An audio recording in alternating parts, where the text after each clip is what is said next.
Welcome, everybody. We're just getting set up. Thank you for coming. We'll be starting shortly.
Welcome, everyone. We're just letting folks in and we'll be starting shortly. We're so glad that you've joined us here today.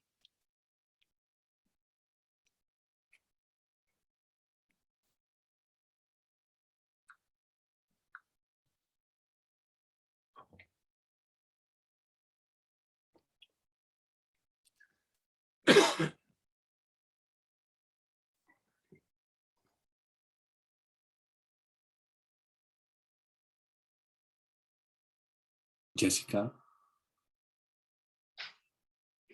Yes. Hi, can you also maybe my connection, Oscar Arteta, as host, so I can mute and unmute when needed. My connection, Oscar Arteta, as host, so I can mute and unmute. Yes. My connection, Oscar Arteta, as host, so I can mute and unmute. Yes. I'm hearing a little bit of an echo from someone's, but which appears to be good now. All right.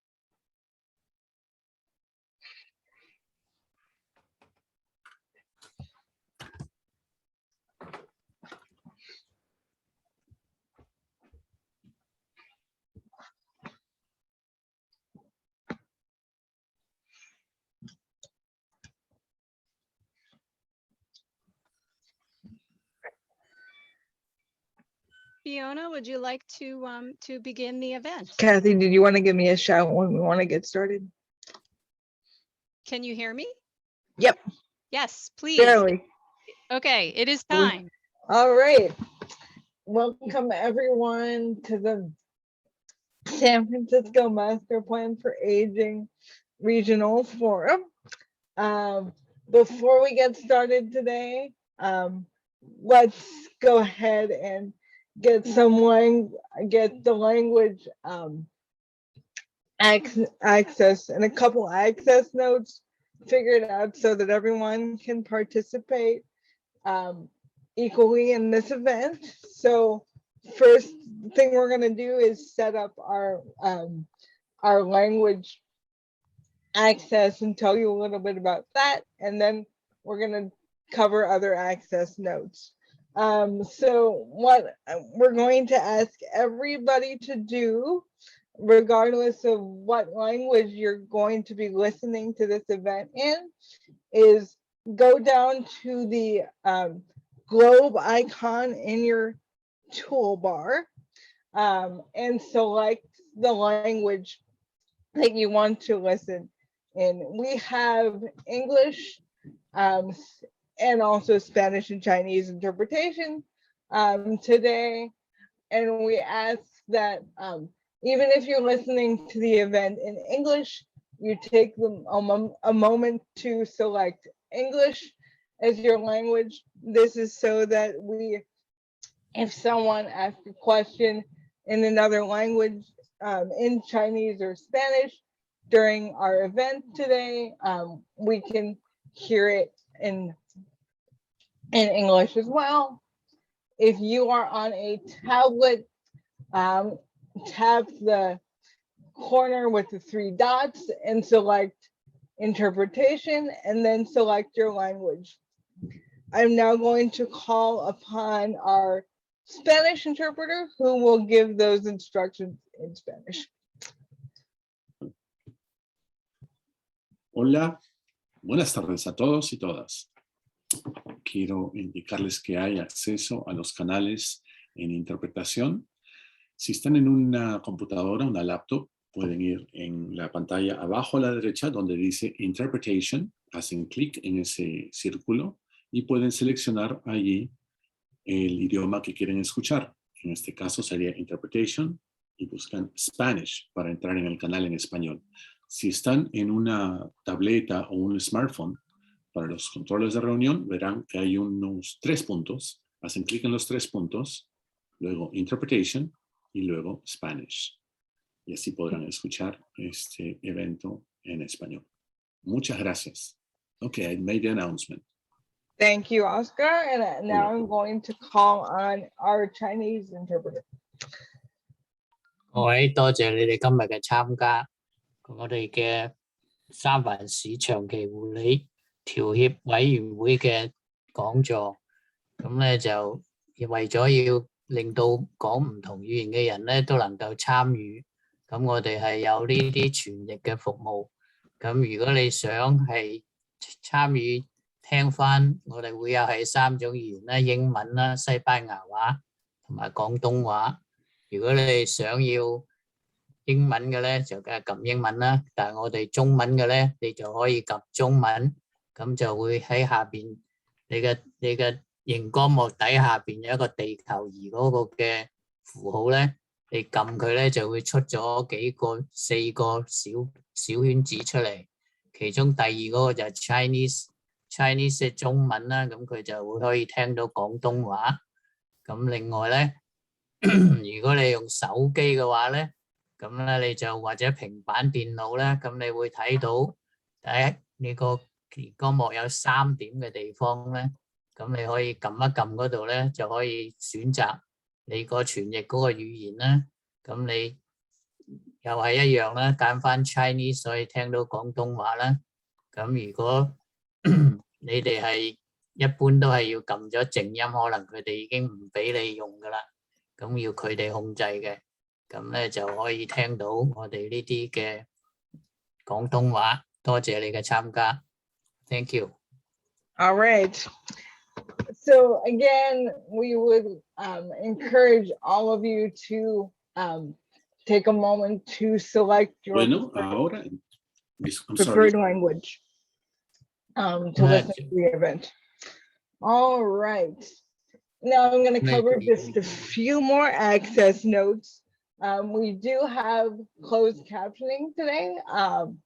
To access that, hit the CC button at the bottom of your Zoom toolbar. And we do also have ASL, American Sign Language interpretation. We will make sure that the interpreter that's working at any given time will be spotlighted, but make sure to let us know if you are having trouble seeing the ASL interpreter at any time. I would like to thank all of our access providers today, our captioner Tasha, our interpreters Tess and Jennifer, and our language interpreters Oscar and Ken and the rest of their colleagues. We appreciate you helping to make this event accessible for everyone. We also ask that our panelists and anyone who's speaking today speak slowly and identify themselves for access purposes, so that this event is as accessible for everyone as possible. Just to note, we will be recording this event to share later, and it is being live streamed on some Facebook pages. So we ask then, if folks do not wish to have their image recorded, you can turn off your video by pressing Alt-Y, or selecting your video icon and making sure that the red X is through the video icon. With all of those access notes covered, let's go ahead and get started, and I will formally introduce myself. My name is Fiona Hinsey. I serve as the Director of System Change at Independent Living Resource Center, and I'm also a Long-Term Care Coordinating Council member. The Long-Term Care Coordinating Council is the sponsor of this event. We are here to talk about ending homelessness for seniors and adults with disabilities. That'll be the topic of the event. Before we move on to our first portion of the event, I would like to introduce our project manager and event coordinator, Kathy DeLuca. She'll be assisting us with some of the Q&A portions of the event. So you'll be hearing from Kathy throughout the event. And now to kick us off, we have a short video welcome from Mayor London Breed. And Kathy will play our video. And we don't want to see Kathy's email.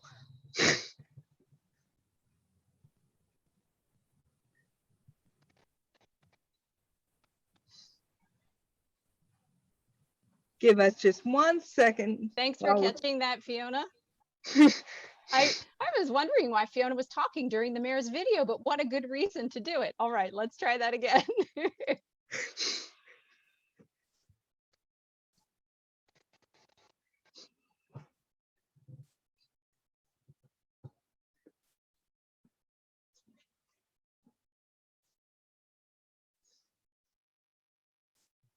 Good afternoon, and welcome to the San Francisco Long-Term Care Coordinating Council Town Hall. The work you are doing here today, and really every day, is at the core of who we are as a city. That's because how we treat our most vulnerable is one of our most important responsibilities. I was raised by my grandmother, and she meant everything to me. Towards the end of her life, what mattered most was that she had the care and support she needed to continue to live with dignity. Everyone should be able to live and thrive without fear of ending up alone or on the street. That's why I'm grateful for the Long-Term Care Coordinating Council and your mission to better the lives of our seniors and adults living with disabilities, as well as your focus on the needs of those who are experiencing homelessness. Many of you have been on the front lines of our response to the pandemic, and I really want to thank you for the work that you have done and continue to do. Our city is better off because of you. Every day you are changing lives, and I look forward to seeing the changes that come out of these critical discussions. All right. Thank you, Mayor Breed, for that introduction. And just a few other housekeeping notes that we forgot. We know that not everybody can access the text, so we will be sure to send out any other helpful links. And then I'll just do a quick audio description of the video that we just watched. The mayor was sitting at a desk in front of 3 flags: the flag of California, the flag of the United States, and the flag of San Francisco. Okay, so now we're going to transition to talk a little bit about the Long-Term Care Coordinating Council and really sort of why we're here today. So as I mentioned, this is the San Francisco Regional Forum on the Master Plan on Aging. We are part of the California Collaborative for Long-Term Services and Supports. They are a group of partner agencies that address long-term services and supports. And the LTC, the Long-Term Care Coordinating Council, is the San Francisco member of the California Collaborative. And this is one of about 20 of such forums in the that are going on throughout the year, throughout the state, around the Master Plan on Aging and its implementation.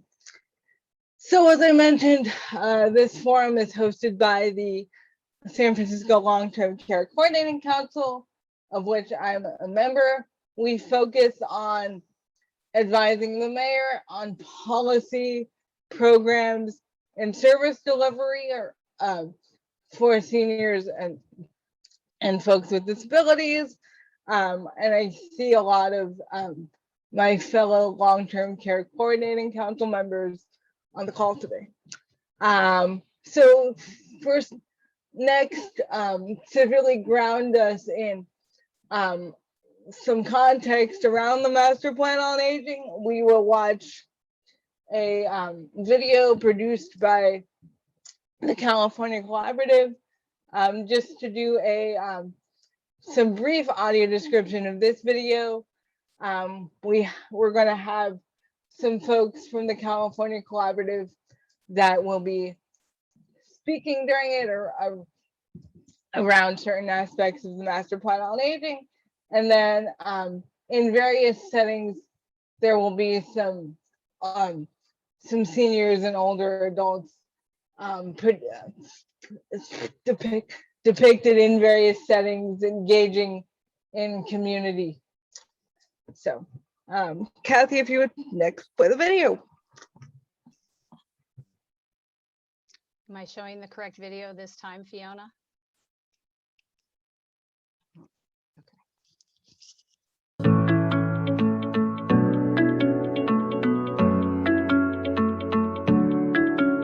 Welcome everyone to your California Collaborative Regional Forum. Thank you for coming today and spending some time with us to talk about the really important issues facing our aging and disabled populations here in California. This is a once in a generation opportunity to transform the lives of older adults and people with disabilities. You're joining us today at a critical time with the development of the Master Plan for Aging. I know many of you worked very long and hard to make this become a reality. We have the buy-in from the governor, the legislature, and many stakeholders across the state and in many sectors. So now's our moment to bring this forward and make it happen. Advocates have long wanted a master plan for aging and disability in California. There's a price tag to a master plan. There's a lot of legislation that has to follow out of a master plan. There are many years of advocacy and budget modifications that are required to actually implement some of these big ideas. But what's in it is creating a state which is prepared to deal with the population, which is going to be the dominant population in the next 20 years, and that is the aging population. One of the highlights of the Master Plan for Aging is the vital role that you and your communities can bring to make it real in your community, in your region. The master plan is really going to be moved in large part by the local efforts. It's going to take people saying, this is what our desires are, and letting our elected officials know that these are the issues that are. What's happening? I can hear the video fine, Fiona. I think We still can't hear the video. I can hear the video fine, Fiona. I think it might be something on your end. Can folks, if you can hear the video and you can use the chat, can you let us know that you can hear the video? I can Okay. hear it fine. I'm I- a Spanish interpreter, and I can hear it fine. I'm interpreting. No problem on my side. Okay, I wonder if people didn't speak, Jessica, do folks have to choose English? Is that the reason? Maybe some folks did not choose English, so they're hearing different things? No, that's not the case, but Okay. if you chose Spanish or Chinese, oh, that's interesting. Someone said Hello. I chose English Hi. and hear the Chinese. Hello. I just need to tell you something. There might be a problem with this. When you go to interpretation, there is the off, there's English, Chinese, and Spanish.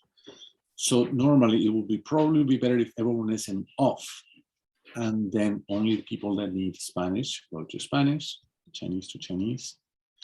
Yeah, we're having a bunch of people saying they chose English, but they heard the Chinese interpretation. So maybe those folks should turn the language to off, the Anybody interpretation. that does not need interpreting should probably be in off. That might be better, not English. Okay, do you want to try that? So let's I do it did. again. And then if you have a problem, please put it in the chat so you can let us know and we will try to manage that as soon as we can. Okay, great. We're going to restart the video. Great. Okay, so let's try this again. Thank you everyone for your patience. All right, here we go.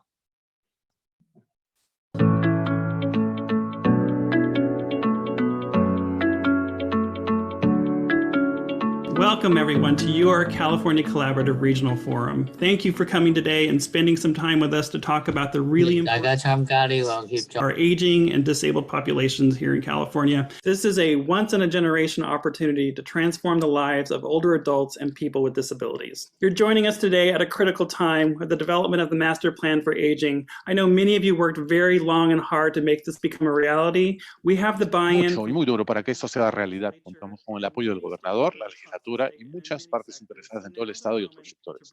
Este es nuestro momento para sacar esto adelante y hacerlo realidad. Plan for aging and disability in California. There's a price tag to a master plan.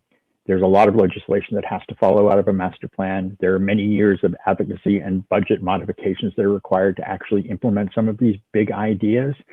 But what's in it is creating a state which is prepared to deal with the population, which is going to be the dominant population in the next 20 years, and that is the aging population. One of the highlights of the Master Plan for Aging is the vital role that you and your communities can bring to make it real in your community, in your region. The master plan is really going to be moved in large part by the local efforts. It's going to take people saying, this is what our desires are, and letting our elected officials know that these are the issues that are most important to this region. Your discussions today are really going to be the groundswell of momentum that we need. It really matters that regional coalitions become involved in the master plan. This can't be a one-size-fits-all across the statewide Sacramento-led initiative. This has to be an initiative that is adapted to the local level. And the right people to adapt this to the local level are the regional coalitions of the collaborative. The collaborative's involvement in the master plan really goes back quite some time. It was built from all of the years of work in bringing the aging and disability community together. At least 90% of the members of the master plan for aging that were appointed were members of the collaborative. And it was through the master plan process that we were able to come up and identify the 5 main priorities of the master plan and really be inclusive. Within these 5 goals, there are 23 key strategies, which in total comprise the vision for our state's master plan. The master plan's local playbook helps guide regional coalitions like mine in identifying local priorities within the master plan framework. I am so excited that you've all come together to play out the master plan playbook and figure out what is it? What's your niche? It is you as stakeholders that will make the biggest difference and determine what in the master plan comes to fruition. Different regional coalitions are going to find themselves at different points in time in this conversation, and they're going to have different priorities based on who they are as a coalition. Someone in Fresno is going to have a very different set of priorities than someone in Los Angeles. Someone north in Eureka, very different than somebody in San Francisco. That's why the Master Plan Local Playbook is such a great tool, because it allows you to sort of dive down through all this material and really pick the small items that are most important to you. We encourage you to identify and lift up the work that you are doing every day to make life better for older adults and disability communities. We encourage you to bring leaders to the table, local government, community leaders, volunteers, and philanthropic organizations that do not yet know about the Master Plan for Aging. Share examples of models that are already working and need to be expanded throughout the state. On behalf of the board and the collaborative, we're here to support you with anything you might need. So please call upon us if you need help finding your legislator, connecting with technical resources, or you need any more information about the Master Plan for Aging itself. Thank you for your dedication and determination in helping to bring this bold vision to life. Your actions today are a game changer for California. All right. Thank you, everyone who produced that video, and thank you for your patience as we move forward with our interpretation. All right. So as you heard, every region is really focusing on different aspects of the master plan and how the master plan really can be incorporated within their region, and that looks different for every region throughout the state. So locally for this forum, we've chosen to focus specifically on the issue of ending homelessness for seniors and adults with disabilities. Going over some statistics, over about 50% of homeless folks are 50 and over, and about 74% also have disabilities. So we know that this is a huge issue, and we are so pleased that so many of you have joined us to really kick off this important conversation around this issue and around what San Francisco can really do to address this issue. Before we really kick off the program, I do have some thanks to give. First to our event sponsors, the SCAN Foundation, the Meta Fund, and the Dignity Fund Coalition, and also Homebridge, who we could not have done this event without them, and also to our city partners, the Department of Disability and Aging Services, and the Department of Homelessness and Supportive Housing. All right, now we have, and I would also like to thank our long-term care coordinating council members, many of whom spent hours in meetings and giving communications support with pre-event social media blasts, etc. We could not have done this event without you, and we appreciate you. We also have various watch party sites at Curry Senior Center, PRC, Episcopal Community Services, and Felton Institute. If any of you would like to wave or indicate yourselves, we appreciate you hosting these events so that people who need to access them in person, in community, in really places where they are familiar and are served can do that. That's fantastic, and we appreciate your partnership in that. All right, now we are getting into the next segment of our discussion today. We are very pleased to have joining us Dr. Margot Kushel. Many of you know her. Dr. Kushel is a professor of medicine at San Francisco General Hospital. She directs the UCSF Center for Vulnerable Population, and she is also the director of UCSF Benioff Homelessness Initiatives. Her research really focuses on developing policies and programs at the intersection of homelessness and health, and particularly mental and behavioral health. We kind of going over some logistics for Dr. Kushel's presentation. We're gonna have Dr. Kushel present. While she is presenting, go ahead and put questions. If you are able to, put questions into the chat, and our team will collect those and select a couple of them to ask at the end of her talk. If you can't access the chat, hold till the end of the presentation, and we'll have the opportunity to call on just a couple of you. We'll check in with you at the end. We ask that you don't stay on. We ask that you stay on mute till that time. All right. Dr. Kushel, the floor is yours. And just one other note during Dr. Kushel's presentation, for access purposes, we will be showing the slides and the ASL interpreter. All right, the floor is yours. Thank you so much, Fiona. I'm going to just start by describing my first slide, which is our image of Center for Vulnerable Populations at UCSF, where I work. The title is Homelessness Among Seniors and People with Disabilities. I'm Margot Kushel. I'm a professor of medicine at UCSF, where I direct the Center for Vulnerable Populations and the Benioff Homelessness and Housing Initiative. And it has our Twitter links. I'm at M. Kushel, and our BHHI is at UCSF BHHI. I'm old and I'm tired and I got my disability. I can't do it no more.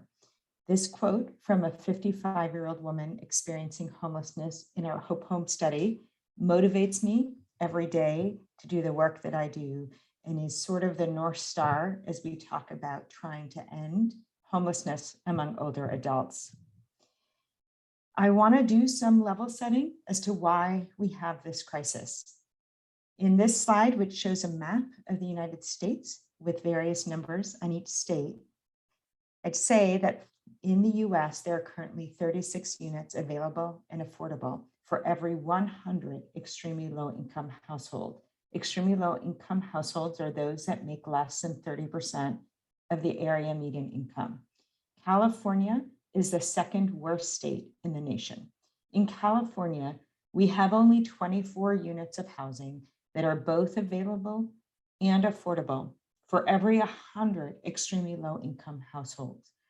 We know that people, renters age 50 and older, are more likely to be extremely low income than the population as a whole. And as we see this crisis of homelessness in older adults, we need to focus on what the true cause is. Another important thing to remember, that fewer than 1 in 4 low-income at-risk households receive any form of rental assistance. Among elderly, defined as those 65 and older, a third do. A little better, but still terrible. And in this slide, we show that among all at-risk renters in a pie chart, 23% are assisted and 77% are unassisted. And in those elderly without children, those who are assisted are 34% and unassisted are 66%. I want to talk about this because I don't think there's any way that we can have an honest conversation about this issue without calling out that homelessness is a racial justice issue. The slide says housing, although it should say homeownership is a primary means of wealth building in the United States. And we know that until relatively recently in our history, there has been perfectly legalized, amoral, discriminatory, but legal discrimination in home ownership. through processes like of segregated neighborhoods, which were allowed to be segregated by rules such as racial covenants, and redlining, the practice that restricted access to mortgages away from those restricted neighborhoods, therefore leaving Black and Brown households out of the post-World War II increase in home ownership in the United States. We know that although those practices are now illegal, they still continue, as exemplified by the predatory lending crisis during the last big recession in 2008 that targeted Black and Brown homeowners, many of them older or people with disabilities, for predatory lending practices that caused them to lose their home. We know that although it's no longer legal, there is ongoing discrimination in the rental market. We know that there is widespread discrimination and lack of justice in the criminal justice system, in the employment, and in the educational system. And therefore, it's not a surprise that while 6.5% of Californians identify as Black, 30% of those experiencing homelessness do. In San Francisco, our numbers are worse. Fewer than 5% identify as Black, but 37% of people experiencing homelessness in San Francisco do. In this slide, I have the titles of several books, the book covers from The Color of Law, Race for Profit, and an article by Matt Desmond saying how home ownership became the engine of American inequality. Dr. Kushel? Yeah. This is Kathy. We just got a request, maybe if you could increase your volume, your speaking volume, just a little bit. Folks are having a little bit. You're very lovely and soft-spoken.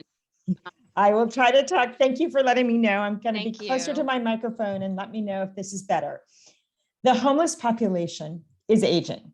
We know from our research that the population of single homeless adults greater than or equal to 50 years in San Francisco has increased dramatically.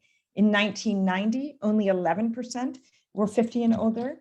In 2003, when we stopped this study, 37% were.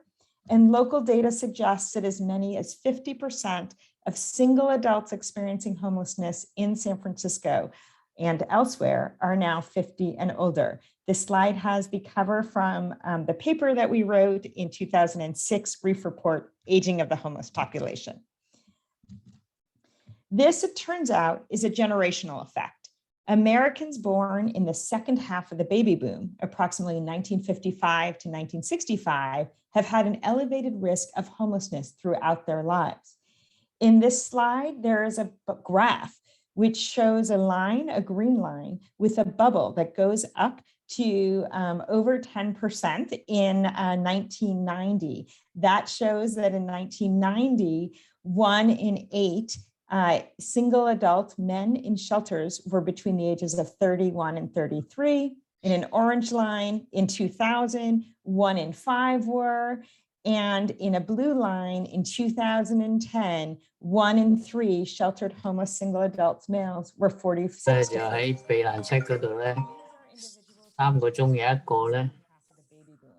We think that this happened because those people entered the job market after a large population did in the first half and during a recession, and therefore did not have the same job opportunities.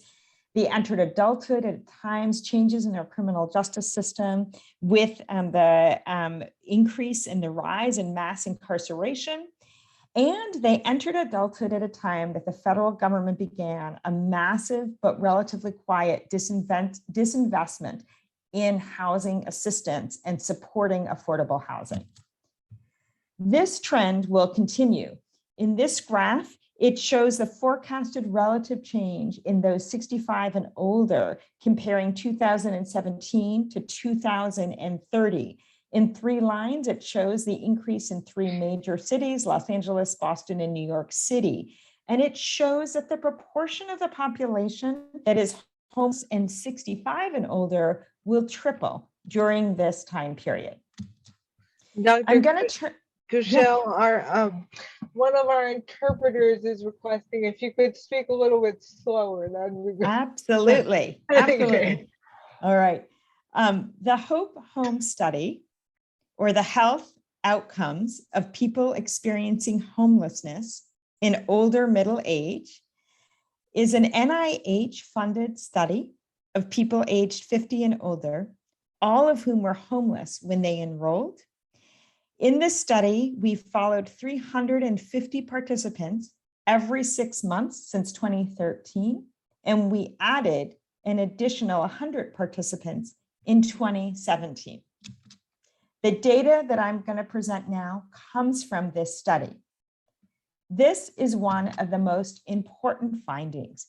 In this graph, where I show the percentages in a bar graph of population who had their first episode of homelessness at different ages, we found that among those 50 and older, 44% had never been homeless, not even once, before the age of 50.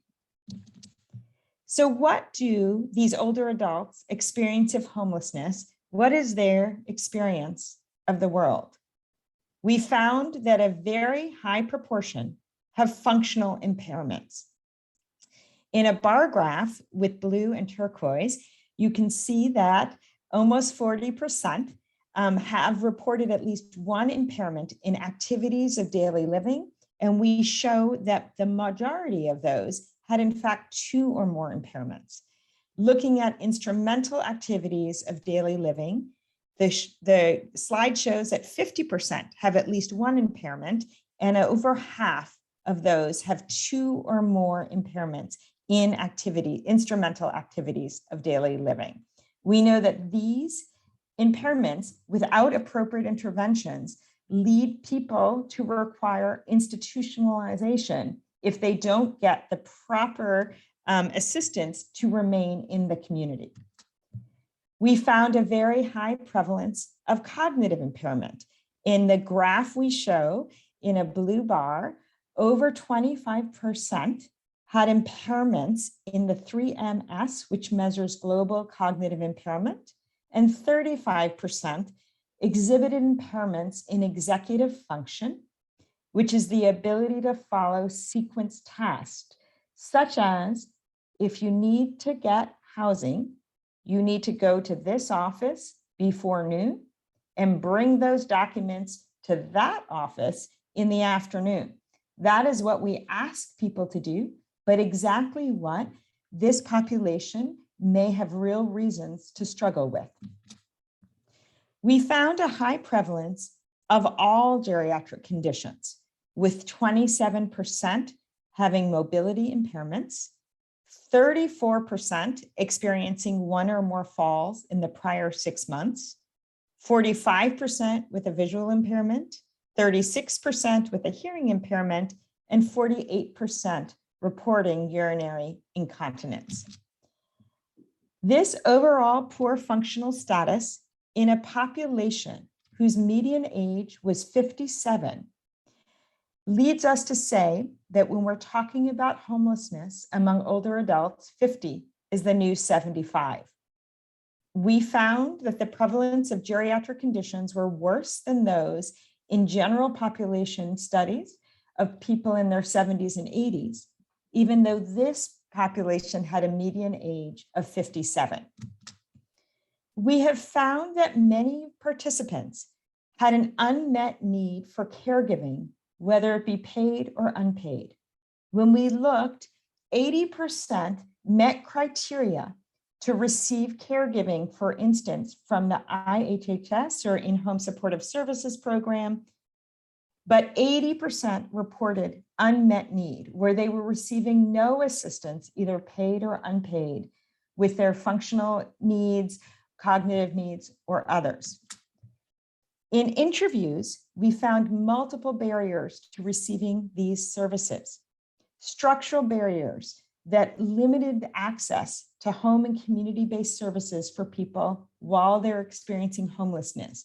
The way the laws are written, those services are not available to people in general while they're homeless because they're written to keep people, quote unquote, in their homes. We found that particularly cognitive impairments and to a certain extent behavioral disabilities made it difficult for people to complete the complex paperwork required to receive these services, difficult to manage the process, such as hiring, supporting, managing a caregiver, and narrow social networks made it difficult to identify a paid or unpaid caregiver. We found lots of lack of accurate information. So even when these population received housing, they were unaware of the program or that they might be eligible for it. And we found many healthcare workers who did not certify or fill out the forms necessary to give their clients access to this critically important intervention. As one of our participants said, I didn't know that somebody could come in your home and help you. I don't think like a husband could do a wife. I didn't think it could be, or vice versa. In our study, we have found a shockingly high mortality rate. As of August 6th, we had 98 of our 450 participants had died at a median age of 64 with a range of 54 to 77. The factors that were associated with mortality included those who were first homeless at age 50 or later, who had approximately twice the risk of dying as those who had been homeless earlier. Those who remained homeless compared to those who had received housing during the follow-up period were about twice as likely to die. Those who moved to an institution such as a nursing home or a prison, and those with certain health conditions such as diabetes and liver disease were at an elevated risk of mortality. So what do we do about this? First and foremost, the solution to homelessness is housing. Housing is the answer. This housing needs to be accessible to the extremely low income population, targeting housing resources towards those who make less than 30% of the area median income, where many people 50 and older in our state live. For those with chronic homelessness and disabling conditions, there is a strong evidence base for permanent supportive housing or subsidized housing linked with voluntary services. This has to be done on a housing first model where it starts with the housing and the services are offered and made available, but not compulsory. To address the needs of older adults, we need to design these resources with in mind the needs of people with functional and cognitive disabilities.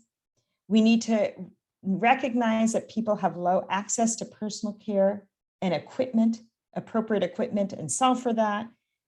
We need to recognize that our current emergency shelters are not age-friendly, that we have a crisis because much of the housing stock used for extremely low-income households and formerly homeless people is not mobility accessible. We need to recognize the dramatic effect that the loss of residential care facilities has had in our state in playing into this crisis. And we need to recognize how difficult home and community-based services have been to access for this population.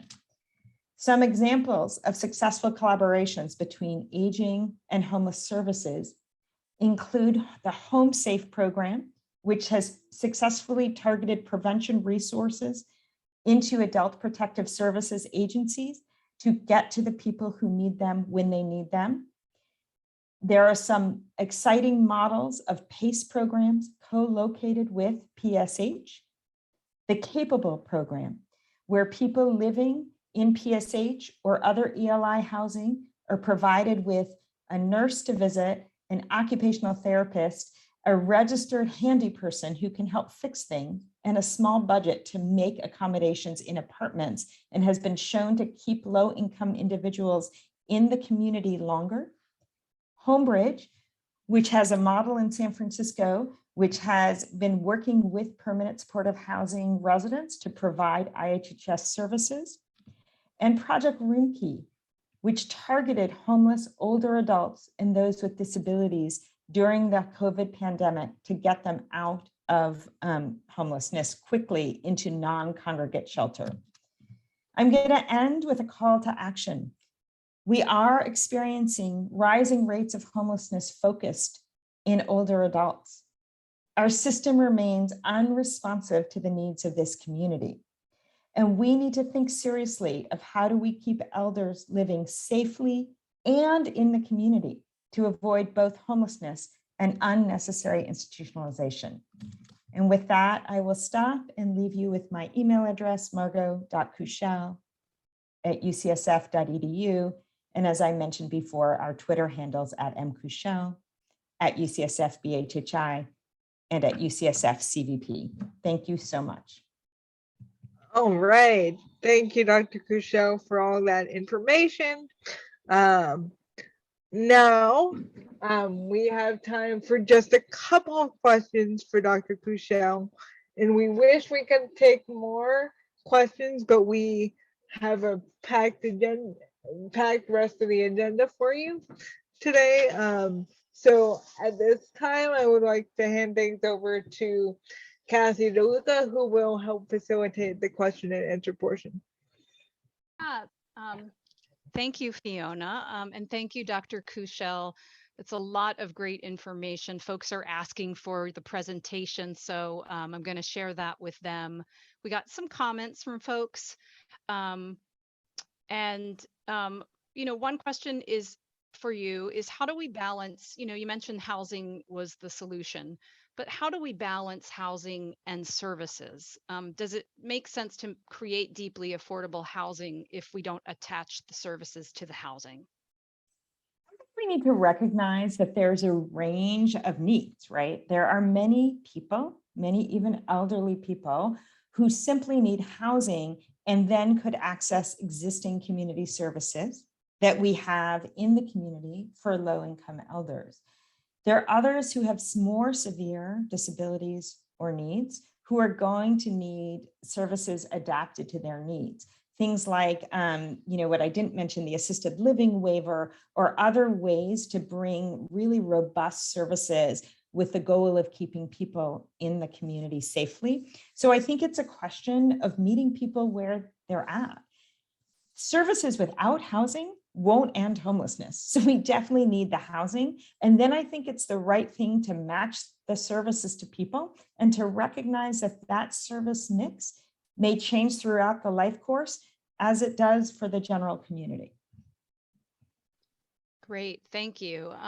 We're getting more and more questions. I want to ask you this one, Dr. Kushel. How is historical and current anti-Blackness in housing policy being actively examined to provide an intentional change in policy that is guided by Black people in the community?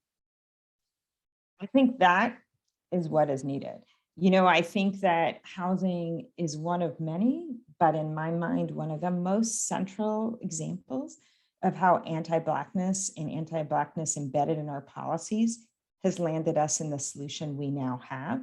And the answer needs to come from the Black community, but the rest of us need to provide the resources to make it happen, right? I think that there needs to be leadership. It definitely needs to come from the Black community saying what the answers need to be.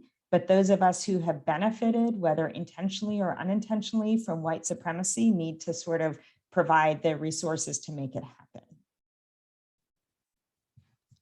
Great. I have one more question from the chat because we're going quick on these, which is great. And then we're going to open it up for folks who can't use the chat. So one more question from the chat. Folks are asking in the chat about where are the mental health disabilities? And so, do you know how many unhoused people do have mental health disabilities? And what can we do about that? Yeah, certainly. I mean, people with mental health disabilities experience discrimination in every aspect of their lives. So it's not surprising that they're overrepresented amongst people experiencing homelessness. And then homelessness itself is so traumatic and so disarming, and it's really a terrible situation for anybody, but it has been shown to worsen mental health disabilities. We know that mental health disabilities being linked to housing in a voluntary way can be very successful in terms of ending homelessness and supporting people, with what they need. I think that we have work to do in the intersection of mental health disabilities and aging, as well as with cognitive impairment and functional disabilities, which sometimes are not well served by those systems. And so, for instance, There's work to do for mental health disabilities treatment that accommodate or that work for people who might have, for instance, perhaps an age-related cognitive impairment, or whose functional or physical disabilities currently might exclude them from some services. So I think that there needs to be intentionality, but I don't think that this should be a barrier. We know how to do this. We just kind of need the political will to resource it appropriately. Thanks, Dr. Kushel. There's lots of questions in the chat. I thank everyone for putting them in. We're going to share those specifically with Dr. Kushel after the event so that she can see what folks are interested in. We do know, though, that not everyone can use the chat access feature. So if you are on Zoom and you can't access the chat, or if you have joined us on the phone and obviously can't access the chat, we don't want you to be left out. And so for those folks, if you can use the chat, I'm glad that you were able to and that you could, but for folks who can't, this is just for folks who cannot access the chat. If you have a question for Dr. Kushel, raise your hand. So if you're on Zoom and you can't use the chat and have a question, you can choose the raise hand feature on the toolbar. Không, tôi chịu cản này cởi sổ cởi tiền để mạnh lắm. Alt-Y to raise your hand. If you're on the phone and you have a question for Dr. Kushel, you raise your hand by hitting *9. Okay, so we're going to wait and see if any folks who can't use the chat have a question for Dr. Kushel.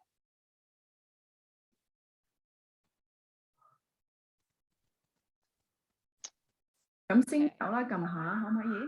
Just wait another second. I'm not seeing anything. So we're move on. We're a little behind schedule anyway, but I just couldn't resist asking you a bunch of questions from the chat, Dr. Kushel. Fiona, I'm going to hand things back to you to keep us moving. All right. And thank you for that, Dr. Kushel. And just as a reminder for folks, we will be sending out these questions to all of our panelists. So your question will be seen and heard, and the panelists will have a chance to think about, all the participants will have a chance to think about what you've offered during this portion of the event. So moving to our next portion of the agenda, now we will be viewing some videos of San Franciscans who have experienced homelessness, and they're going to talk about now what housing means for them.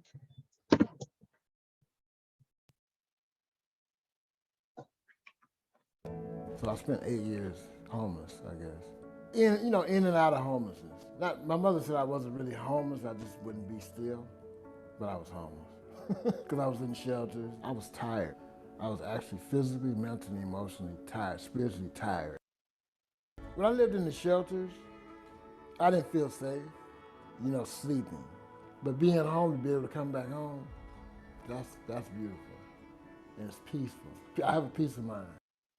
Once I was living in my car and often living on couches. That is difficult when you're an independent female. You're saying thank you because you're not in the streets, but it breaks your heart.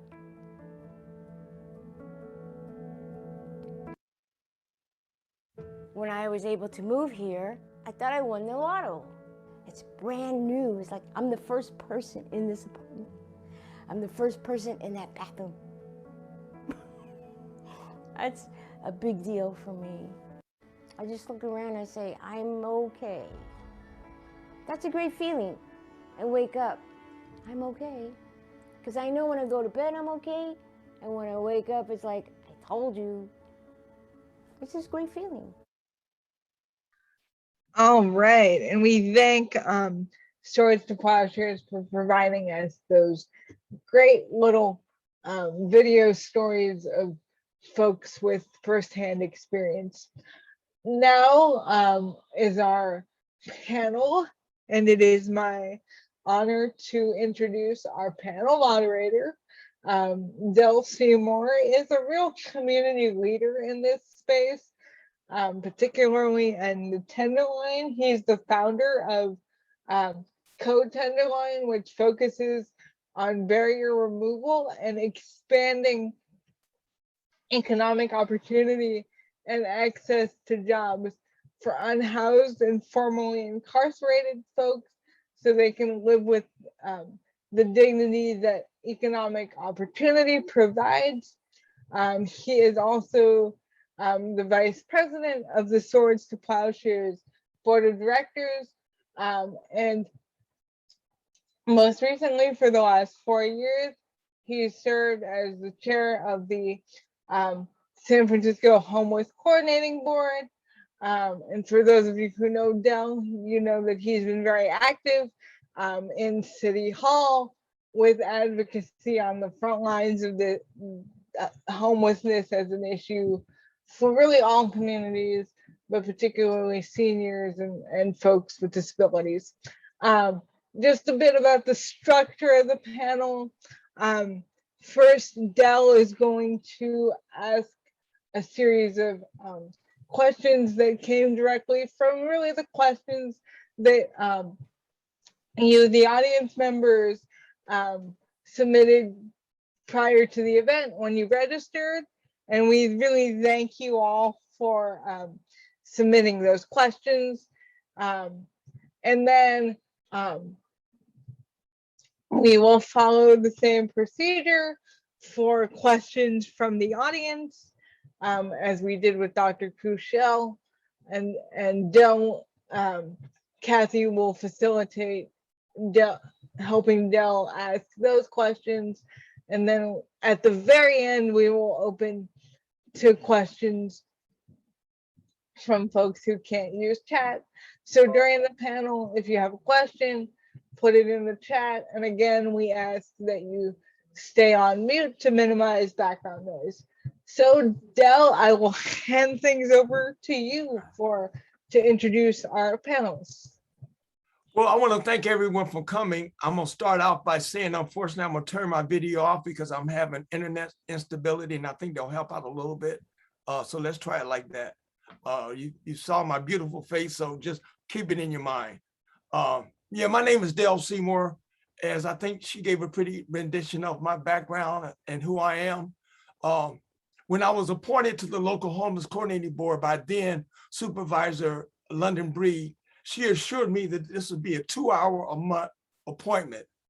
I currently work about 50 hours a week in this appointment. And I will continue, and I hate working 50 hours a week. I don't even have time for my day job. But I hate doing this, but I'm hoping one day I will not have to work 50 hours a week, because you may seem like, what do you do for 50 hours a week? It actually takes about 20 man hours per person to get someone placed. Don't let no one tell you, oh, we can just go over here and take this person to shelter. It's never done. It takes a long time, and you got to give the full attention to every individual person. This is not a group situation, solving homelessness or getting people housed or placed. We're very lucky today to have some folks who probably work 50 or more hours a week also, because a lot of them I'm on the phone with over the weekend, because the weekend is the hardest time because nothing's open. And that seems like that's when the emergencies come and there's nothing open. So they call folks like me, they call on people like on the panel, and we respond. We're very lucky to have with us today as panelists, Shireen McSpadden of the HSH, who I work with daily, Kelly Dearman, the director of the Department of Disability and Aging, and I think that's where Director Shireen was previously.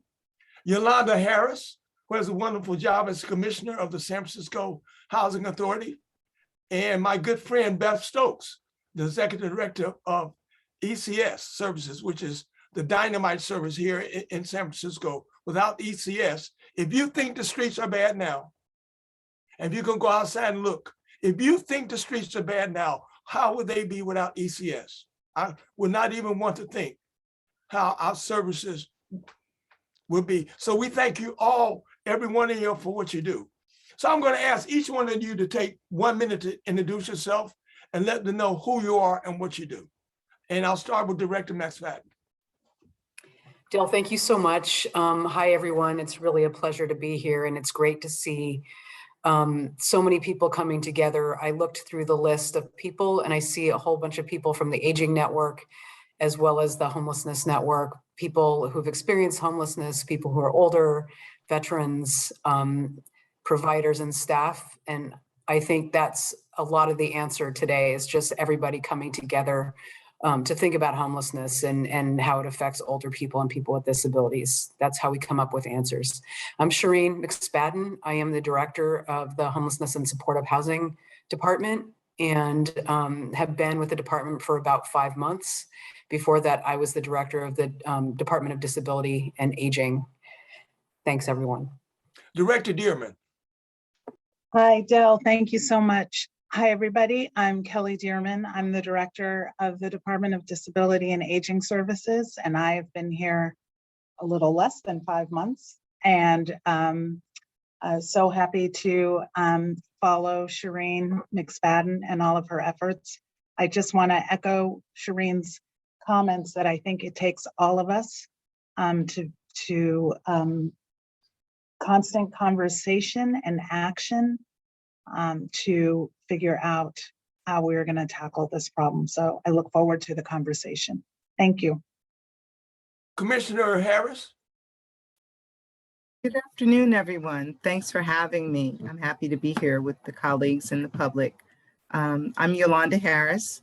I'm a native of the San Francisco community, predominantly Bayview, Hunters Point, and Ingleside communities. I'm a recent graduate with a master's in public administration. I'm very active in my community currently. I also work as a San Francisco Housing Authority Commissioner.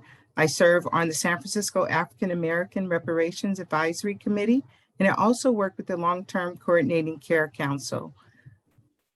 Thank you for having me. Director Stokes.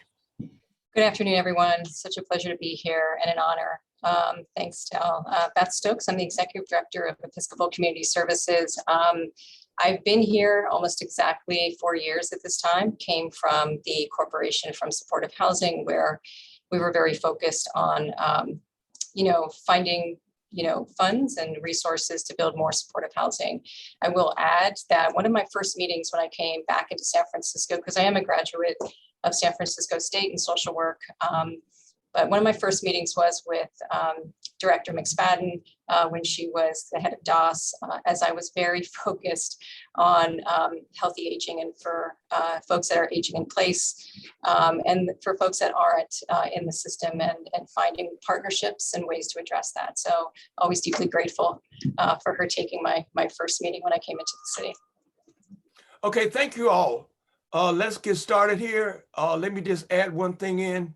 When they asked me to do this position, I guess the person asked me must know a little bit about me.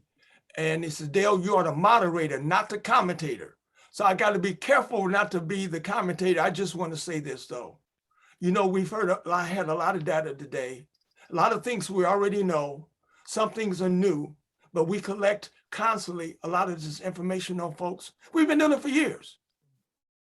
But after today, after we have gotten all this information and we've had our wonderful Q&A with these community leaders, will that 70-year-old woman with diabetes and amputee leg, will she still be out there when we go home tonight? Probably so. I look forward to one day we will have a meeting or a webinar and we will have all the answers. We'll be able to walk out for this Zoom today and bring her in, and Tyrone and Sheila, who have aged way past where they should. Just like your stats says, we got 40 and 50-year-old people that look like they're 90. They got all the encumbrance of a 90-year-old person at 45. And one day, hopefully, we can put together our problem solving and put all of these webinars and seminars and these R's together to be able to bring that woman in when we go home tonight. So done with my commentary. I'm going to ask each of you all 2 questions, one at a time. I'll come back, ask one round of questions, and then come back and do another round. So Director McSpadden, what's happening at the state level on the master plan regarding implementation around housing and homelessness? And what opportunity does that provide for us here in San Francisco? In other words, how does that master plan relate to San Francisco, which is a very unique situation scenario? I do a lot of traveling. I've never seen a situation like San Francisco. Even LA is not like San Francisco. Thanks for that question, Del. I mean, I think the great thing about the master plan for aging, which is fully supported by Governor Newsom, is that it really lays out a blueprint for California to address a number of issues related to aging. And it really acknowledges that we have a growing aging population in California and that we really need to be prepared to provide services and supports to older people and people with disabilities. And I think, you know, they kind of talked about these 5 bold goals within that master plan. The first goal is all about housing. And it basically says, we will create millions of new housing options to age well. So while it's not specifically focused on homelessness, it's very much focused on providing housing options and all different kinds of housing options for older people and people with disabilities who are aging. And I think the way I look at that is it's a call to action to legislators in California. It's a call to action to future governors to really fund housing options for older adults. And what that means for San Francisco is that if we're really getting that level of support from the state, it allows us to leverage some of our local resources and make the best use of that funding to do some of the things we're doing now, right? Like Project Homekey, for instance. We are buying hotels because we have some state funding and we're using some of our local funding, and we're able to go out and acquire many units of permanent supportive housing. Part of that is because of this focus on aging, this focus on creating new and different housing opportunities for people. And that's really kind of the crux of the master plan focus on housing. I mean, I think I can give you one last piece of that, and that's Sure, go right ahead. Okay, and that's that the other thing that tends to happen as people age, even in permanent supportive housing, is that they need extra supports, and the master plan is really focused on that and really understands that people who are aging need very different types of housing and very different types of supports. And so ultimately, it hopefully will create a pipeline for people so that, ideally, yes, of course, the first thing we want to do is get people off the street and into appropriate housing. But it also can help us create a pipeline for people who are in permanent supportive housing who might need something more like assisted living down the line, because we know there's a shortage of that, and it means we don't have the right flow. So the master plan is really aimed at kind of creating all of the housing we need for older people, for people to age in California at large and in San Francisco. I think that's how it plays out for us. Thank you, ma'am. Director Dearman, my question for you is, your Department of Disability and Aging Service, has not traditionally focused on homelessness. At the same time, we know it's a major problem for older adults and adults with disability. And that homelessness isn't just about housing, it's also about services. With your department's focus on services, how can your department work with other departments, like the Mayor's Office of Housing, HSH, DPH, IHSS, to address this crisis? How could you integrate with these other units? Okay, great. Thank you for the question. Okay. So while DOS is not the primary city department that provides housing itself or directly addresses homelessness, we do provide housing related services. As with all other area agencies on aging statewide, we also bring a deep understanding of these populations to policy and strategy conversations on homelessness. So we fund a variety of services that provide and support housing. These include rental subsidy programs. We have 2 rental subsidy programs for older people and adults with disabilities. One program helps stabilize people at imminent risk of eviction due to their inability to meet the rent.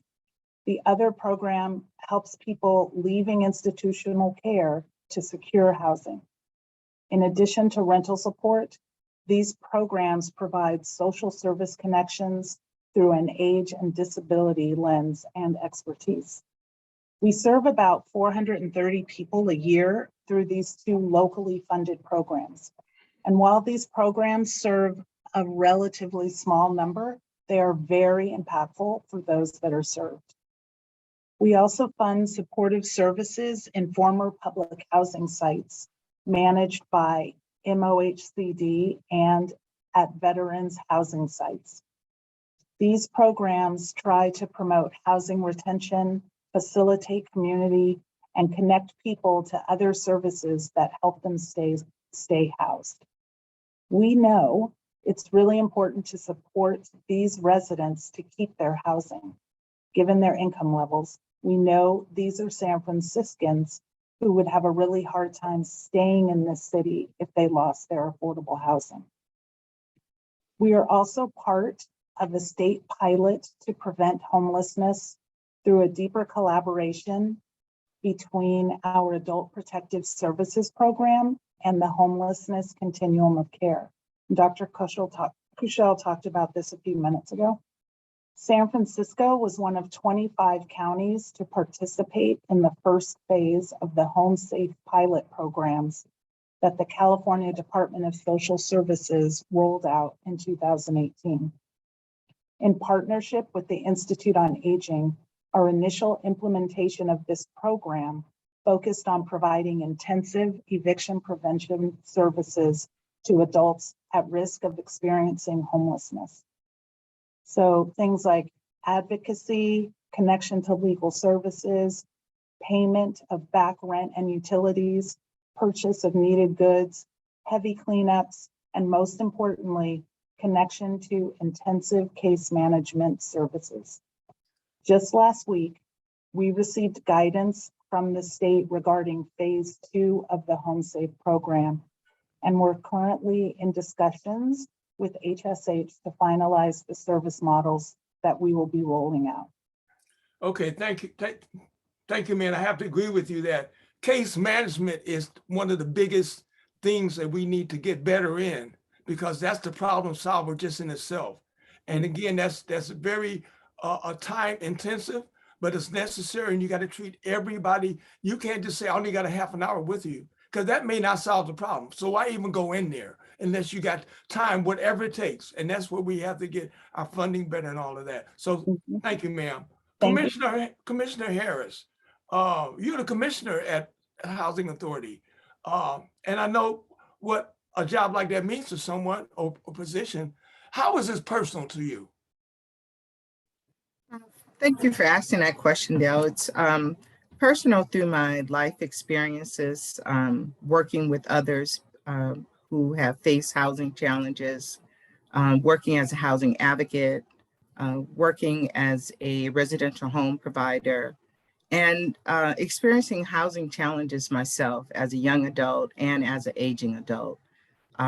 It's great to have an opportunity to be at the table, to hear the work that they're doing, to have an input, to add a voice, to share my experiences, and to also be there to support others, to share some of my experience with others, to help them navigate through some of what they may be experiencing as well. Thank you very much for that. And thank you for your time to be here today and the time to get on that commission. And I know how important that is. Director Stokes. Yes. Your organization, ECS, manages the city's coordinated entry program. What challenges have you and your staff experienced doing this work, particularly around older adults and adults with disabilities? And what are the possible solutions to those challenges? Yeah, that's a great question. I will do my very best to answer that. I think some of the challenges that are current in the moment, in relation to your example of housing the unhoused 70-year-old that is currently on the street, is that the current focus of adult coordinated entry is rehousing the folks that are currently in the shelter-in-place hotel. And I think when we consider the data and that 50% of the population is over 50 that are currently unhoused. I do think, and I know that Shireen and her team are looking at this, but that we need to expand the referral pool now to outside of the shelter-in-place hotels. I think that that would be, super helpful so that we can serve more and make them eligible for the permanent housing that is currently available. I would also say that, one of the things that occurs within adult coordinated entry in the referral process is that folks that become unhoused, may be in their 70s, and when they become unhoused as older adults, as Dr. Kushel was saying, their outcomes are a lot worse, twice as worse in terms of their ability to survive this crisis. And so, knowing that there's some issues around the eligibility of certain subsidies that go into housing, like chronic homelessness, which is often an indicator of eligibility, requires folks to be, experiencing homelessness for 12 months or more. And so I think for those that are, falling into homelessness, who are older, I think we have to really look at these factors and change them as best as we can in the local community. I will say too that coordinated entry is part of the system, but also eviction prevention, as the director was saying, is a critical part too. And I think all of us in supportive housing who provide that service, we really need to step up, all of us, and do our very best to ensure that no one who's aging falls out of extremely low income housing with services that when they're needed.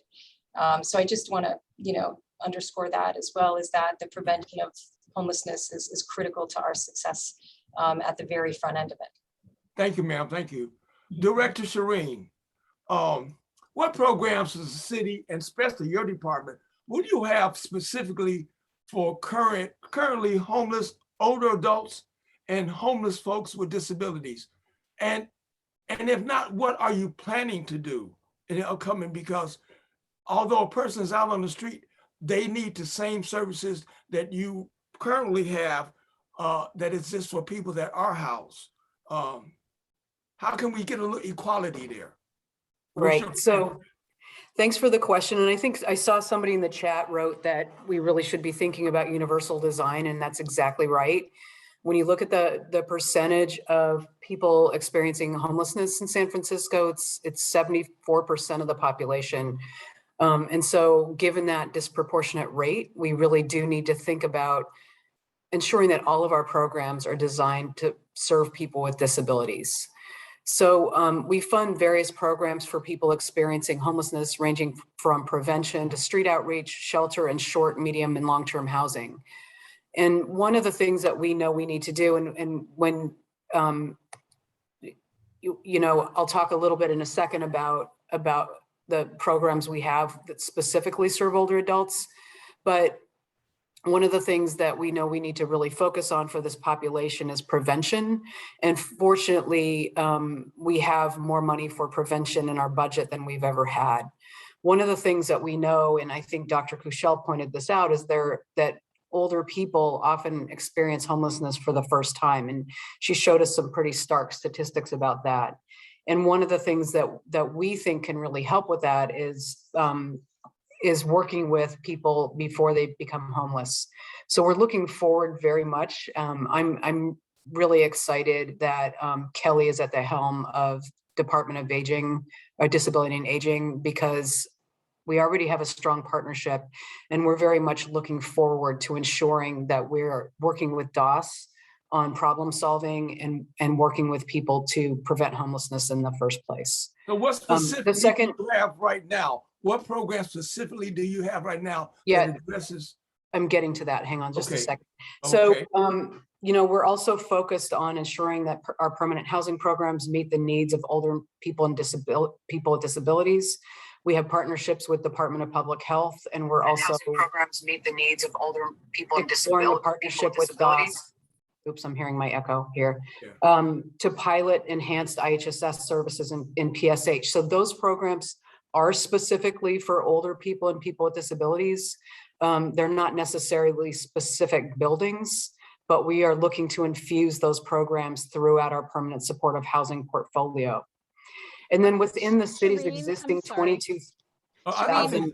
Yep. Everybody, this is Kathy. I'm just going to jump in sorry. real quick. That's okay. It was me jumping in here. Oh. Just to our panelists and Dell, our interpreters are asking for us if we could talk a little bit more slowly. Sure, Thank you. sorry. Okay, no, that's okay. Okay. So within the city's existing 22,600 affordable housing units, 13,000, a little over 13,000 or 58% are currently occupied by older adults and people with disabilities. So that includes units with specific eligibility criteria that restrict occupancy to those groups. It also includes unrestricted units that are generally available as part of the city's affordable housing supply. And MOCD tracks the development of affordable housing in the pipeline. Right now, an additional 925 future units are designated specifically for older people and adults with disabilities, and those will be developed over the next 3 years. So for supporting housing specifically, we have 639 units in our site-based permanent supportive housing portfolio that are designated for older adults, and an additional 143 units that will open this fiscal year. Great, that's a good answer. Thank you, ma'am. So Director Dearman, and I'm gonna try to move along here because we only have, and we could talk about this all day. We really could, but we're not.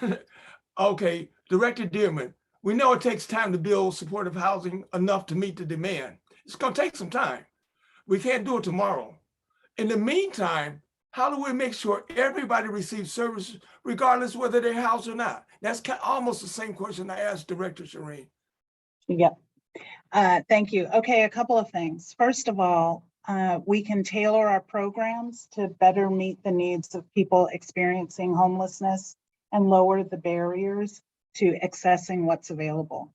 So, for example, we know that the traditional and highly regulated enrollment process for IHSS can be cumbersome for consumers to navigate, particularly people who have experienced homelessness. So in collaboration with HSH, ECS, and Homebridge, we are working to develop specialized, tailored, co-located services that will help streamline IHSS eligibility and enrollment and offer agency-based home care. We have a very small pilot that we initiated within a permanent supportive housing building that is operated by ECS. And this pilot is allowing city and our partner staff to fully collaborate for the benefit of the residents. So we also need to make sure that people know about and can access the resources that are available. So for example, our County Veterans Service Office helps veterans apply for VA benefits and has served hundreds of unhoused veterans. Our DOS Benefits and Resource Hub more broadly offers information, referrals, and help applying to the city network of community-based resources. Our case management services help people who need extra support to get connected to services that they need. And we also fund legal services for eviction prevention, benefits, appeals, debt issues, immigration, and much more. And we work with a local organization to provide housing, counseling, and systems advocacy to support individuals and systems improvement. Lastly, Go ahead. Okay, if I can just add one more thing, Okay. Yes, is that in addition to our direct services and community programs, we have an important role and perspective to bring to broader conversations about homelessness. And our partnerships with the Mayor's Office on Disability, the Department of Homelessness and Supportive Housing, DPH, and the Mayor's Office on Housing and Community Development are incredibly important. And we each bring an important and distinct lens to our collaborative work together on this systems level coordination. Thank you, ma'am. Commissioner Harris, when you experience your situation out on those mean streets, is it anything, if you look back, is there anything that could have been done by the city or the state or the feds to make your time shorter or giving you more service or made it easier for you to transition? Was there something that you feel now that was missing that could have made it easier? Yeah, that's an interesting question. Yeah, I think for me, overall, just all parties working together, you know, city, state, nonprofits, all levels. At the time that I became homeless, I was working for a human service agency as an eligibility worker. And I started experiencing some health issues, and a nephew that I was raising was tragically murdered. And yeah, with that, within a matter of months, I was unable to work, 2 months actually, and then I became homeless just that quick. So yeah, if there was more supportive services during the transition, the eligibility for accessing any service is really rigid. It's really vigorous. And just experiencing homelessness or any kind of, you know, things of without being sheltered is traumatizing. It causes so many other issues that was really hard to, again, access services because of eligibility, being that I had recently worked, so I was transitioning, so I wasn't actually low income yet. So just waiting for those periods for me to be eligible. And I just found it was just harder to access services. Although our department was good at providing services, it was just hard for me as a provider to access something for myself.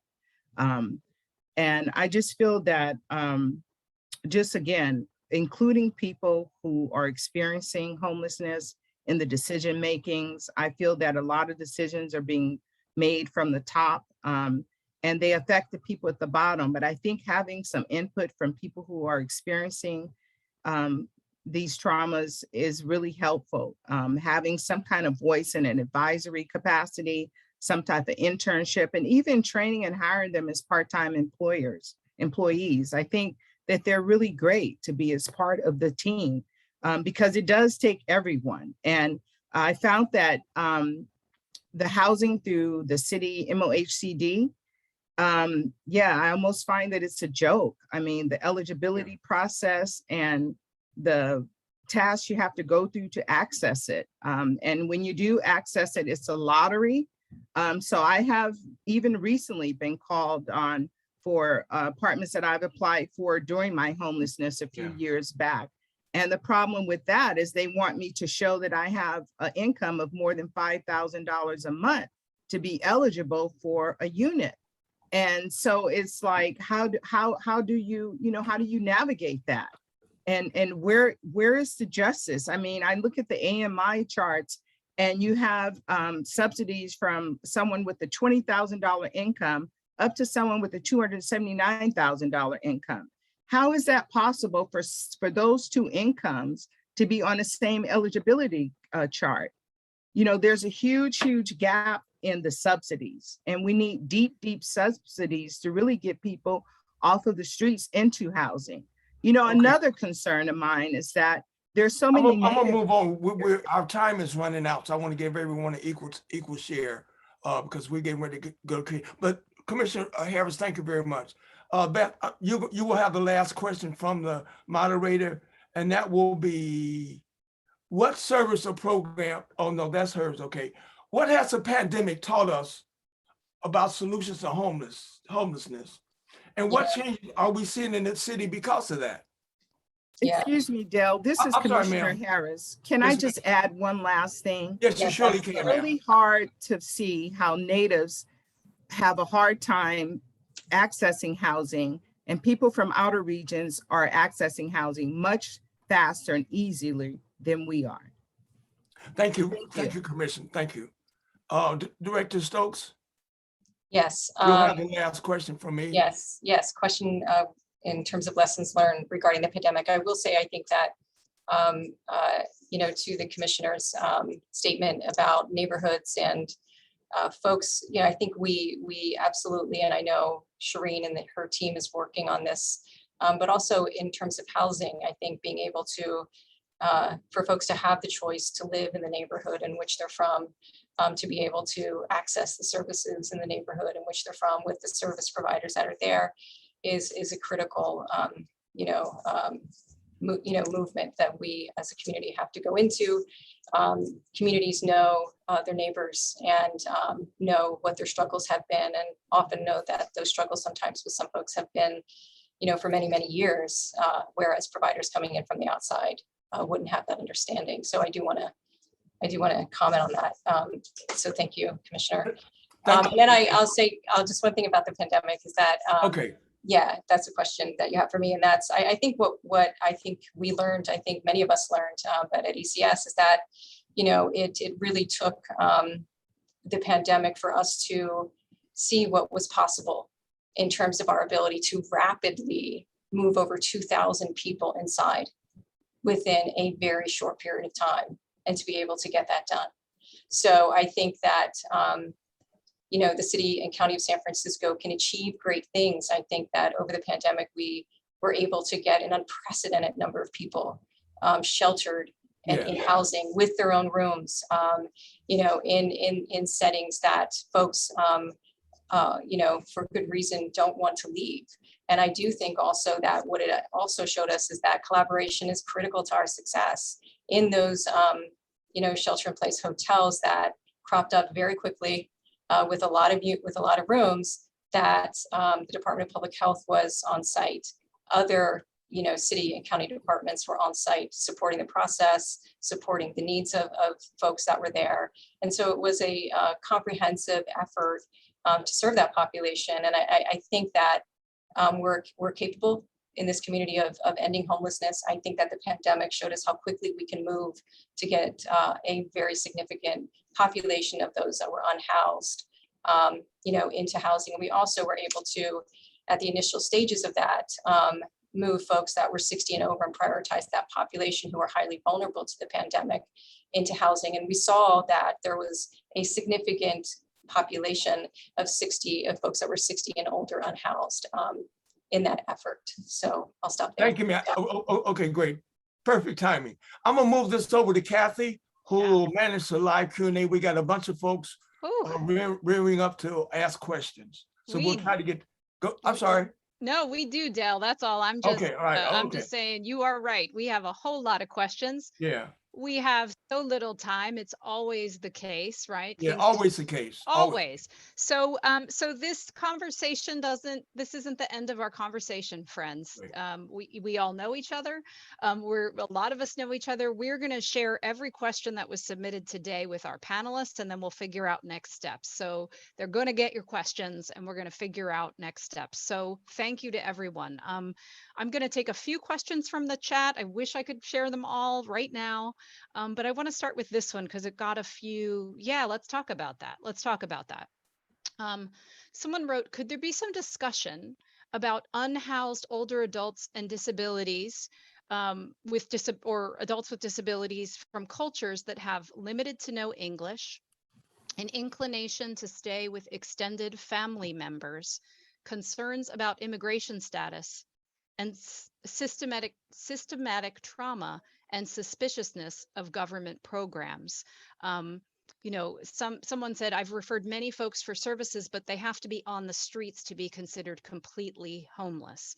And so, Del, I don't know who you think might be the best to speak to this.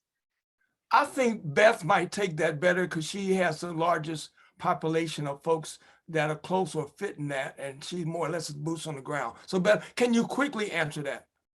Quickly, I'm not sure about that, Del, but I will do my best. I think that in terms of the question, I think how we kind of leverage existing funding, that's currently out there, for us to utilize. I think the ability to use problem solvers that have access to a certain pot of funding, and being able to, free up those resources to providers in those communities to be able to work with their populations. And for folks who might be marginally housed or about to become unhoused, that's always, I think, for the community, the trickiest part is for those that are housed but about to lose their housing. I think that is an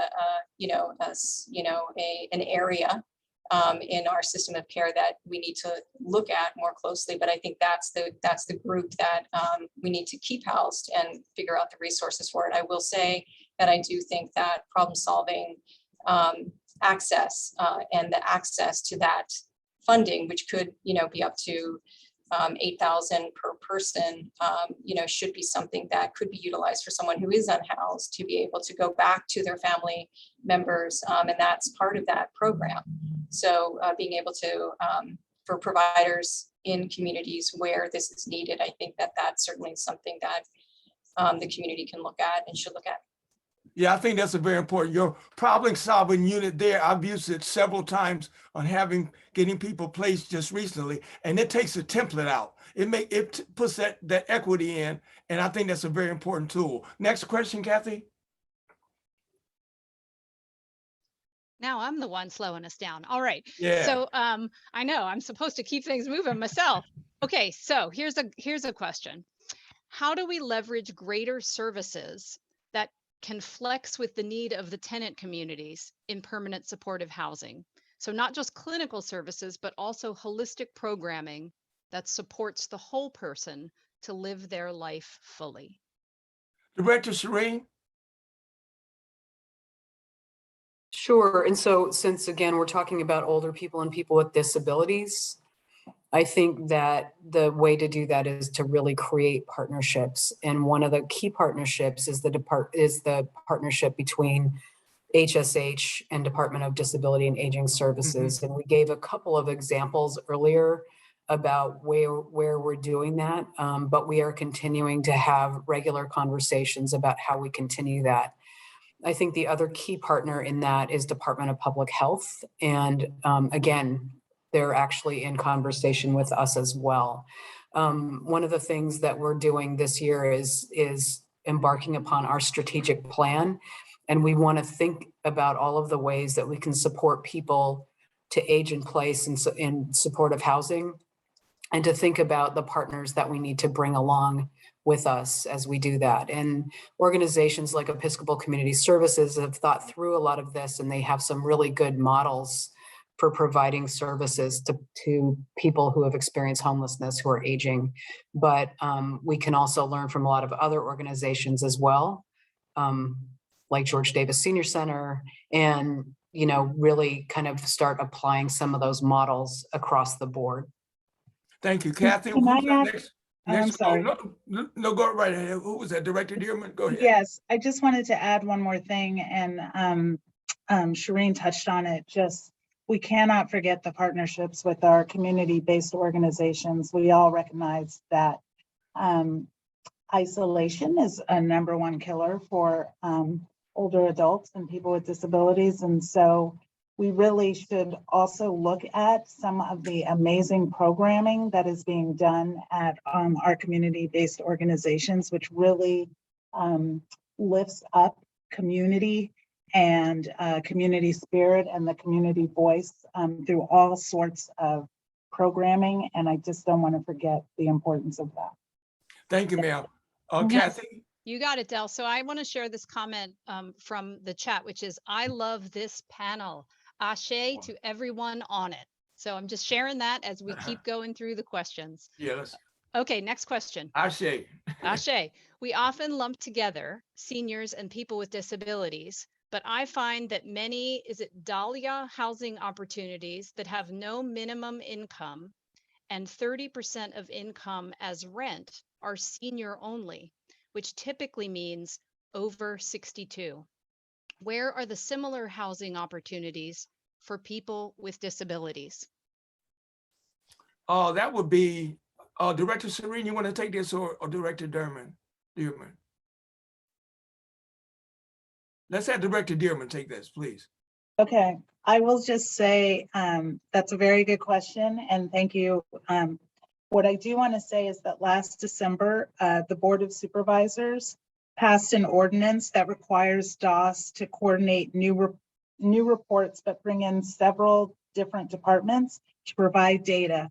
And one of them that we did, we are just wrapping up the first report, which provides information about our current system capacity and gives us snapshot of all the housing that is currently available for older adults and for people with disabilities. And I think that report will be released next month. And I could give you a much clearer answer about where are the housing opportunities, or where do we think there will be, where they will be. And it really looks at the gaps. It gives us a really good picture of, you're exactly right. There is not, we all know there's not enough housing, and there's not enough housing specific to people with disabilities that seems to be available. Thank you, Director. Kathy, is it time now to go to the live verbal questions? We have 4 minutes. Yes, I think that's a great idea. So, Okay. So for folks who are unable to use the chat feature, we want to hear from you. We'll So, be able to take 2 people, maybe. yeah, I think that's right, Dale. Look at you're such a good timekeeper. This is Oh, excellent. yeah. So, so for my friends who weren't able to put a question in chat, if you are on Zoom, you can raise your hand. So you can go to the toolbar and click on the raise hand feature. You can also hit Alt-Y as a keyboard shortcut. If you are on the phone with us today and you have a question for our panelists, you can raise your hand by hitting *9. And if we don't get questions that way, we'll go back to a few in the chat. So, so we'll give folks just a second. If you cannot use the chat, but you really want to ask a question that hasn't been covered, raise your hand. If you're on the phone, that's *9. Okay, we'll just take 1 second and see if we're getting anybody. Hi, Kathy. Paco. Hi, Paco. Everyone, that was Paco. He's a lovely man and loves to say hello. And I think he has sort of christened our event. So I appreciate that. So no one's raised their hand on the phone, *9. If you on the phone is *6 unmutes. If you somehow can't raise your hand, I think that's it. Okay. We'll go back. Want to go back to the chat and get maybe 1 question? I do. Okay, let's do that. Okay, let me do that. Okay, there's just so many. Okay. Yeah. All right, here we go.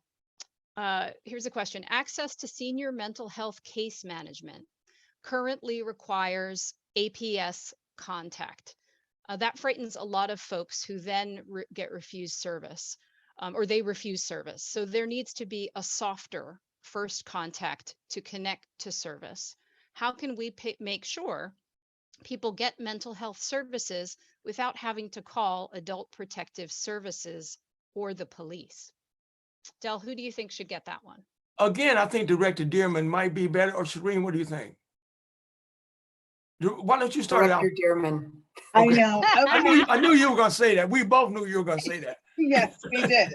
Okay. I think one way is the Behavioral Health Services Access Center.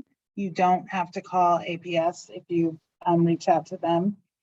And apparently they're revamping access to the Mental Health San Francisco, and they're supposed to be developing the Office of Coordinated Care. So it's not perfect yet. I certainly appreciate that many people are afraid to call APS. And so we're trying to make more inroads and make it softer, as you said. So it's a work in progress, but it's happening really fast. But for the time being, I think Behavioral Health Services Access Center is the best place to start. Okay, we're close to time, Kathy. Great. I think that will be it for the questions. Actually, Del, we have one person with their hand up, and I'm okay. Let's do that. Let's do it. Let's do it. So, Hulda Brown, if we're going to ask you to unmute, and if you could be really brief in your question, that would be fantastic. I think it would be more of a statement. Money management is a huge factor in homelessness. How are we helping those getting counseling for those who need money management? And that could be a quick question for Shireen. Again, about money. I would just say that I agree with that assessment. there actually are a lot of money management programs in the system to help people with those very issues. Probably not enough money management slots as we need, but certainly that is a program that's helped a lot of people retain their housing. So, And okay, Bev, I don't know if you want to add anything, but. Yeah.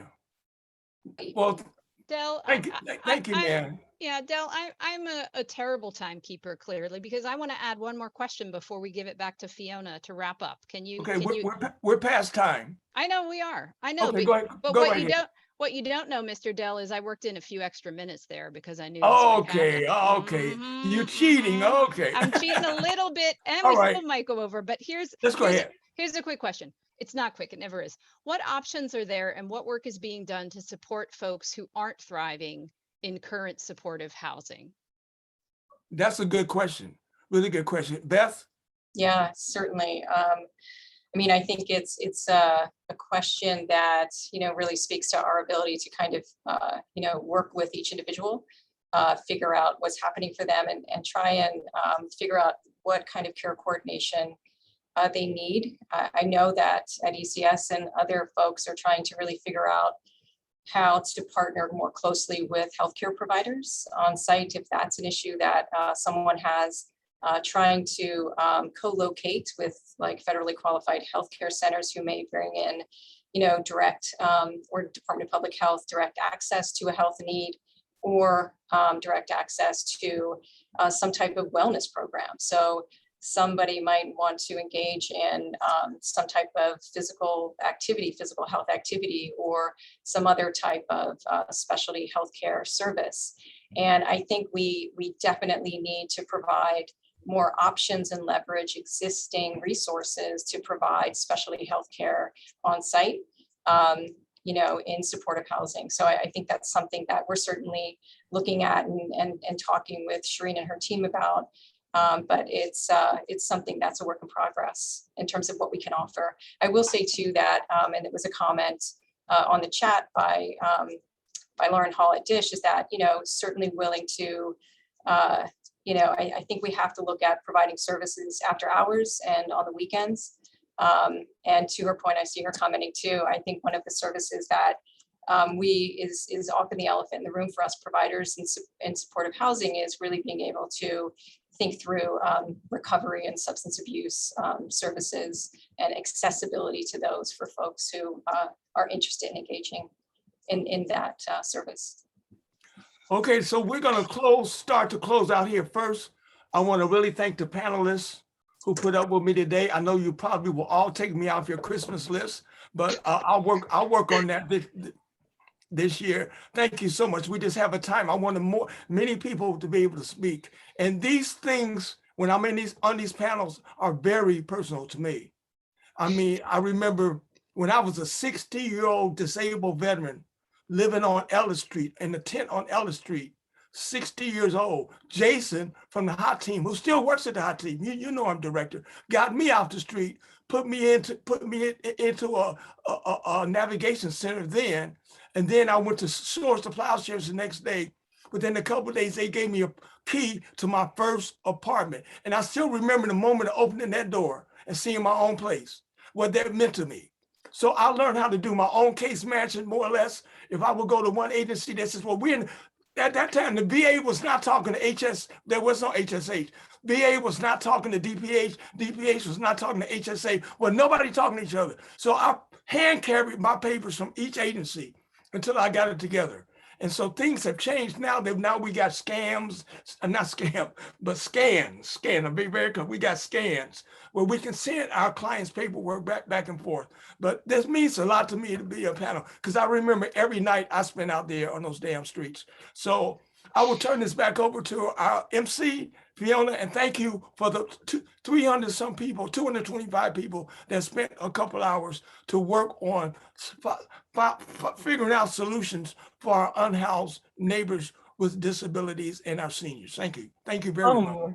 All right. Thank you, Del, for that very, very informative and efficiently moderated panel. And we appreciate the contributions of all the panelists to our event and the perspectives that you all brought. So just to close this out very quickly, I will again do some thanks of our sponsors, the Meta Fund, the Scan Foundation, Homebridge, and the Dignity Fund Coalition, as well as our city departments, directors Dearman and McSpadden from DOS and HSH respectively. Thank you to the staffs of Senior and Disability Action, Community Living Campaign, Independent Living Resource Center for your back end support today of this event. Just some next steps. We know that this is just the beginning of the conversation, and we hope that this panel and event in general provided you a baseline to go from and develop more as we go forward. So we will be sending out follow-up emails with more information. As mentioned, we will share all of your questions with our panelists. We will send out opportunities to engage in this issue going forward. There was a comment in the chat. You can follow the Dignity Fund Coalition on social media to get updates on the master plan. So yeah, we hope that through this event you stay engaged, and we really appreciate everyone who spent time with us this afternoon. Kathy, do you have any last words? My last words are just that I appreciate all of you. I appreciate all the work that you are doing to help people in San Francisco and in other places. And I just appreciate all of you. So thank you for coming, and we'll all keep working together.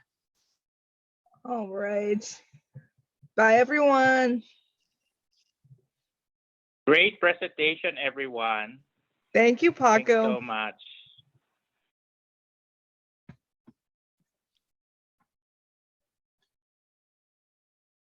Thank you, Kathy. Well done. Thanks, everybody. Bye.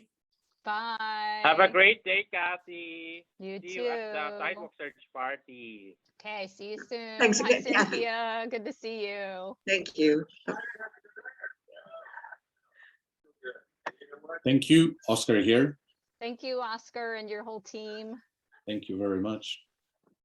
Thank you very much, Oscar. You know, we'll be in touch about next steps, and yeah.